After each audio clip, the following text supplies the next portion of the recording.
Okay, so the second question that I am addressing is what fats would be the best for me to ingest if I don't have a gallbladder? And so the great thing about these workshops that we have at TAB Massage and Fitness on Monday nights are we're focusing on gluten and food sensitivities. And so it leads to questions like, oh my goodness, if I don't have this digestive organ, what should I be eating so that my body functions even better? And so sometimes the questions might not have exactly to do with gluten, but the fact that the thinking has become stimulated, the curiosity about our bodies and that body awareness is expanding. This is the desire of what we're creating in the community, is an awareness. So, again, I am not a doctor. I am a massage therapist. I am a mother. I am studying to be a dietitian. And I've had anatomy a few times for massage therapy and for my degree that I'm going towards.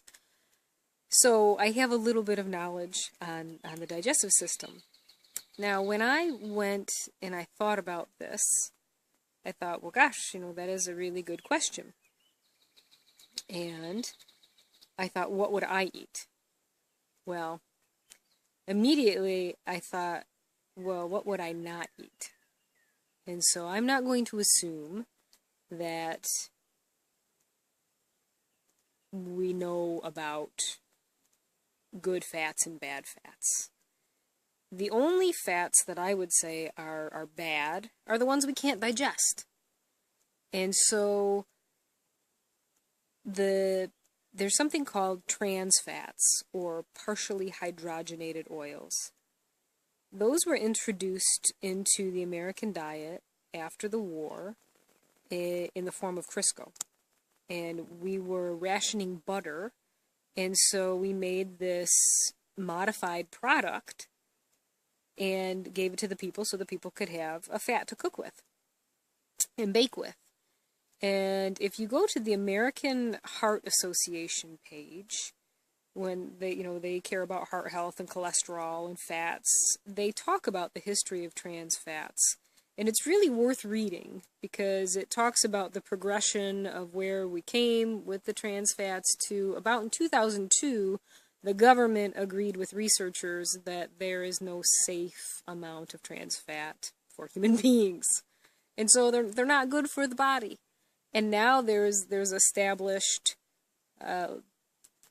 laws that say, I don't know if it's a law, but it's on that page. It says that we should have less than 1% of trans fats in our diet.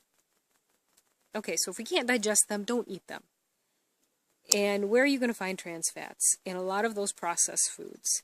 Maybe if you have a box of crackers or a box of chips or some cookies or, even any product, begin looking at the ingredients.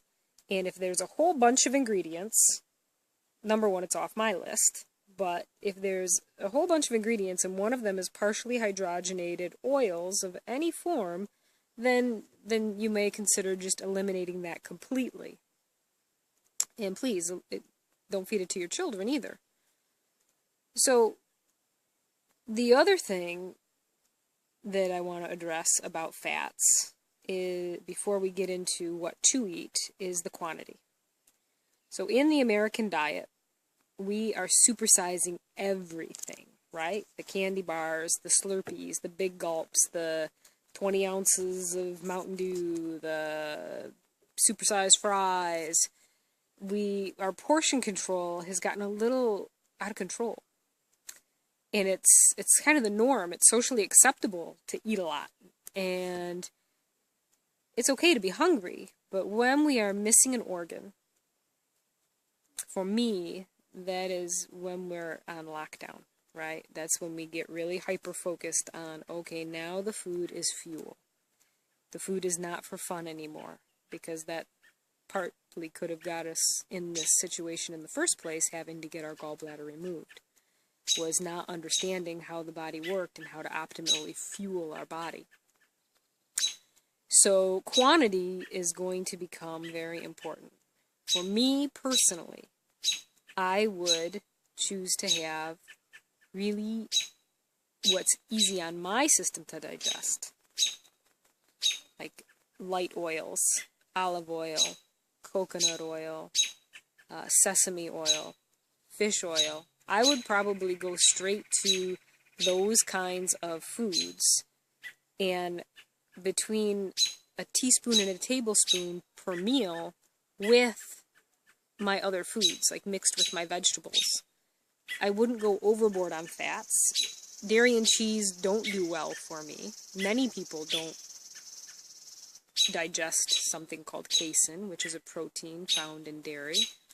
And so I would go to the very simple building blocks for my tissue, because I really value the quality of my life, and with one organ down, I would try to optimize the rest of the system.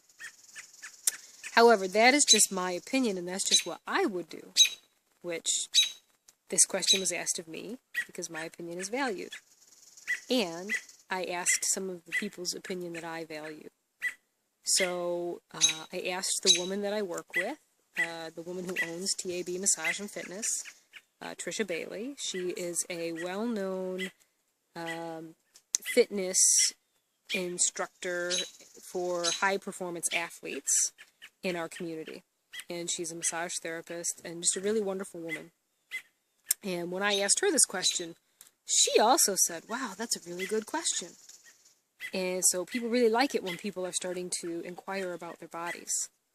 And she said, you know, she'd really have to research it further, but she thought a lot of the oils might be even too heavy to begin with. And maybe, you know, for her, she thought really gentler avocado, some nuts and seeds, some lean meat from animals, the fat that's on those. And what I liked about her response was, number one, she's just like me. She's going to research it first before she gives a definite answer. But why I wanted to share her response was because, number one, she also chose very natural foods with molecular structures that our body understands for assimilating, absorbing, and digesting.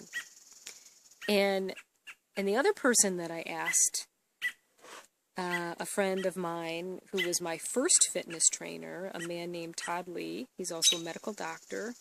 I got on a live chat with him through his Mind and Muscle site. He is making himself well known in the world of bodybuilding with his articles. And I asked him this question, and it was a live chat, so he didn't know who I was yet. And he said, wow, that's a really good question. And he's a real straight shooter. He just said coconut oil and fish oil and all the rest doesn't matter anymore, because if you don't have an organ, then it's time to just focus on what you can eat. And, you know, I like that about him. And what I like about bodybuilders in general, in these high-performance athletes, is they don't think of the food as a fun treat.